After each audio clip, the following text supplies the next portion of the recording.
The woman's scream echoed through the narrow hallway of the Crescent Hotel like it was trapped in time. Guests rushed out of their rooms, their faces pale under the dim yellow lights flickering above. Room 218's door swung open, and there she was, a maid standing motionless, her eyes wide, her hands shaking, and behind her, a shadow in the mirror that didn't belong to anyone in the room. "Did you see that?" she whispered, her voice trembling. But before anyone could answer, the mirror cracked by itself, spiderwebbing from the center like something inside was trying to break out. A cold gust of air swept through the hall, carrying the faint sound of someone humming, an old tune, soft and sad. The guests stared at each other, frozen. The shadow was gone, but the humming didn't stop. It was coming from the other end of the hall. The maid took a hesitant step forward, calling out, "Who's there?" The lights blinked once, twice, then went out completely.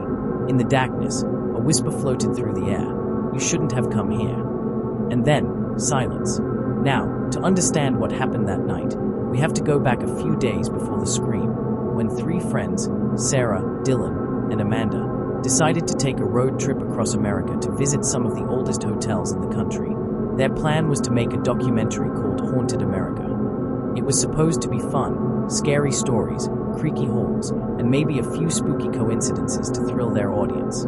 But none of them expected what they would actually find.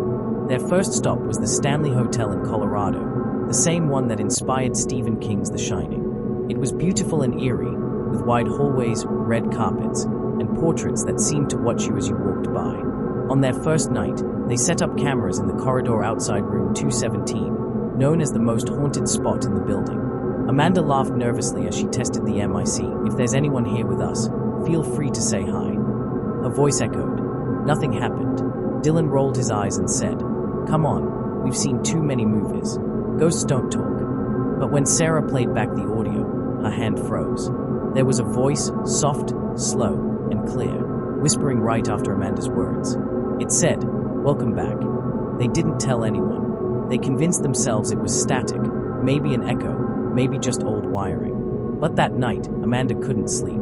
She heard footsteps in the hallway outside, slow and dragging. She opened her door and saw no one.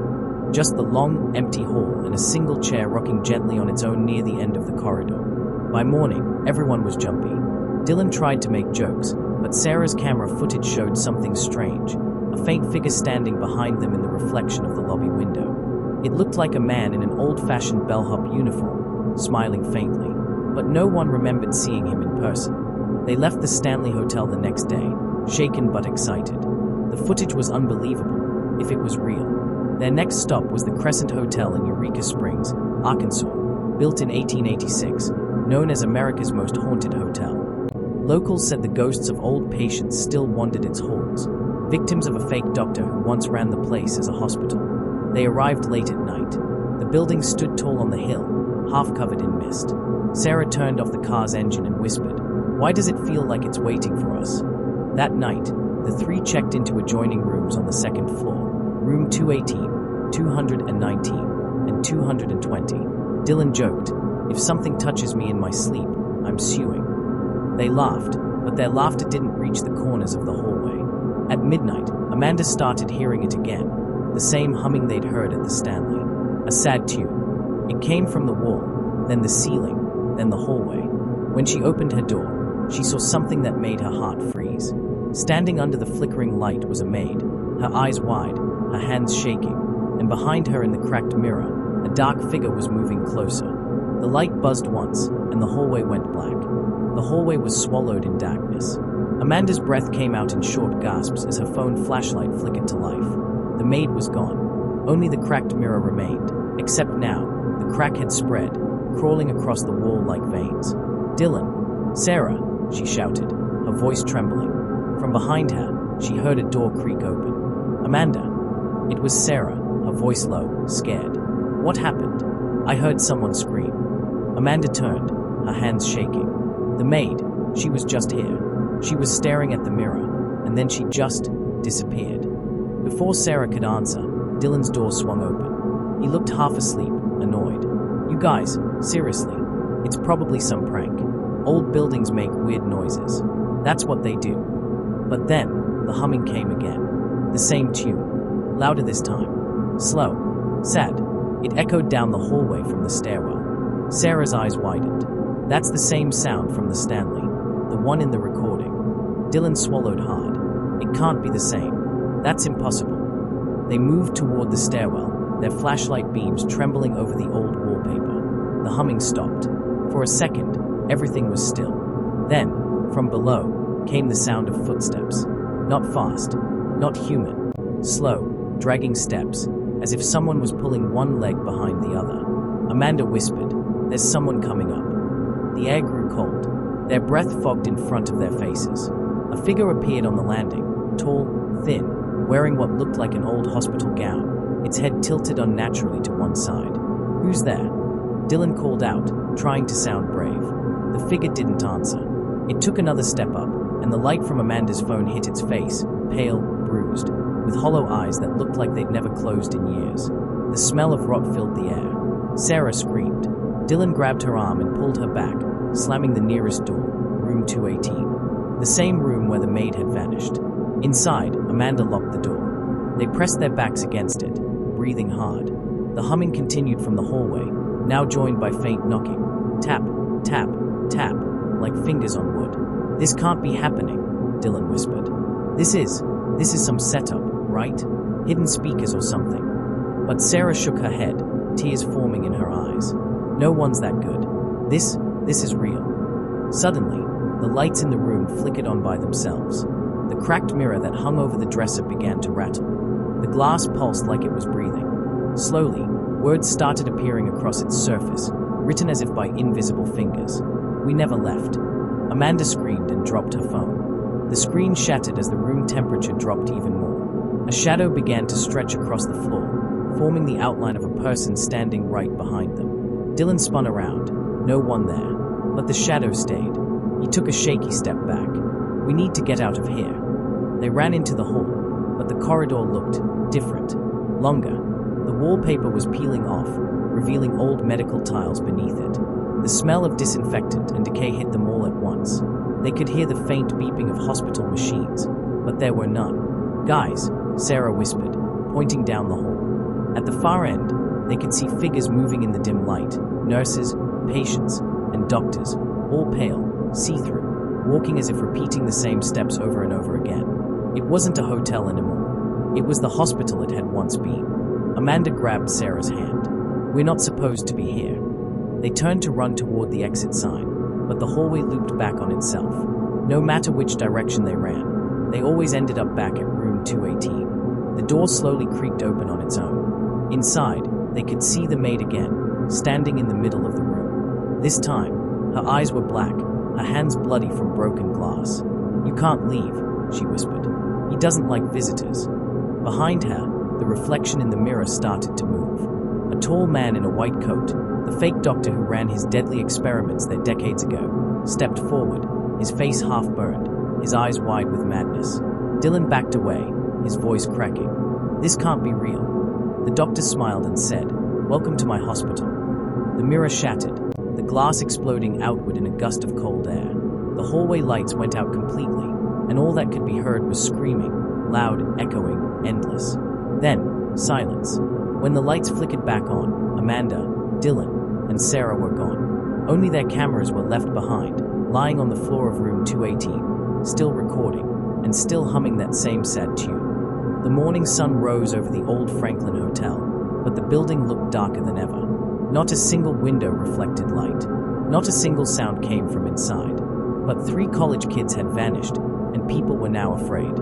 By noon, police cars lined the parking lot, red and blue lights flashing across the cracked walls of the century-old hotel. Detective Mark Benson stepped out of his car, rubbing his tired eyes. He'd handled strange cases before, but something about this place felt wrong the moment he walked toward the doors. The air was colder here, too cold for a warm morning in June. He pushed open the front doors and looked around the lobby, scanning for any sign of the missing group. "Lights are dead," Officer Kelly muttered behind him. "Generators off too. Whole place feels abandoned." Benson nodded. "Let's check the rooms." They booked room 218. "Start there." As they climbed the stairs, the air grew heavier, like the whole building was holding its breath. On the second floor, the hallway lights flickered weakly. Mark stepped forward carefully, shining his flashlight down the long corridor. Nothing moved, but something felt, watched. Room 218's door was slightly open, just enough to show darkness inside. "Police," he called, pushing the door wider. The room was destroyed, broken glass everywhere, dresser cracked open, sheets thrown across the floor. In the center of the room sat a small camera on its tripod, still recording, its red light blinking. Kelly picked it up. "There's footage on here." Benson didn't answer. His focus was on the wall-sized mirror, now shattered. The shards reflected the room in strange, distorted pieces. But in one of those pieces, Mark swore he saw a figure standing behind him. He spun around. Nobody. "Detective, you okay?" Kelly asked. "Yeah," Mark whispered. "Let's check the hallway." As they stepped out, a cold breeze rushed by, but all the windows were closed. Then, faintly, they heard something. A soft humming, slow and sad. The same melody Dylan's recording had caught the night before. Kelly's face went pale. That's not a person. Nobody else is supposed to be on this floor." Mark swallowed hard. "Let's follow it." They moved deeper into the hallway, the hum growing louder. A flickering light overhead buzzed like it was struggling to stay alive. Suddenly, a door down the hall slammed shut on its own. Kelly flinched. "That was room 224, he whispered. Benson pushed the door open. Inside, the room looked frozen in time, old medical equipment where hotel furniture should have been.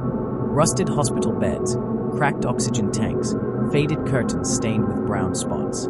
"This was never on the floor plan," Mark said. "Where did all this come from?" Before Kelly could answer, something rolled across the floor. A metal tray. Slowly, as if someone had pushed it. Both officers froze. Then came footsteps. Dragging, slow, uneven footsteps. Approaching from the dark corner of the room. "Show yourself," Mark demanded, voice shaking despite his efforts. The shadow stepped closer. A tall man in a white coat emerged, half of his face burned, the other half expressionless. His eyes didn't blink. His jaw hung slightly open. Mark whispered, "Who are you?" The man tilted his head, like a confused dog. Then he raised one hand, pointing at the officers with a long, bony finger. "He is coming," the man whispered, voice echoing unnaturally. "And you should not be here." The lights exploded above them.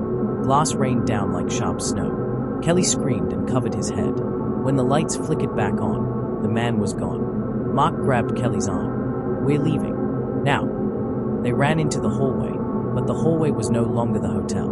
It had turned into an endless white corridor, like an abandoned hospital wing. Rooms stretched on forever. No exit. No stairs. No windows. Everything twisted. The place was becoming a maze. "Detective," Kelly whispered. "What is happening?" Mark didn't know, but he knew one thing. They needed to find another way out. They began moving quickly down the corridor. But with each step, the humming returned, louder than ever.